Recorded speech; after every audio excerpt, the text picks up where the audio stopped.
how to set a song as ringtone on Android phone. So now, say for example, there is an interesting song that you want to set as a ringtone on your Android phone. What you are going to do is download it first here on your phone. Now, there are different ways on how to download those songs, so I'm just going to leave it to you guys.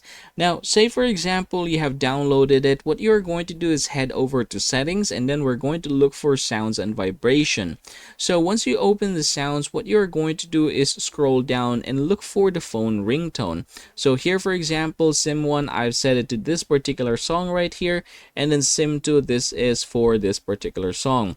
Now, in order to change it, I can just go ahead and click that one, and then as of the moment, again, in order for me to change it, I can just go ahead and choose music on device. Now, take note that this could be a little bit different depending on the Android phone that you are using. However, there is going to be like a basic details that is most likely going to be the same.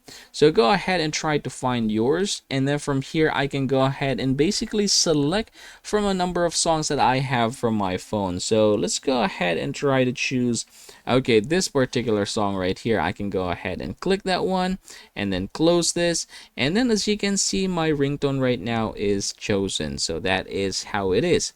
And yep, congratulations everybody. That is how you're going to set a song as a ringtone on your Android device.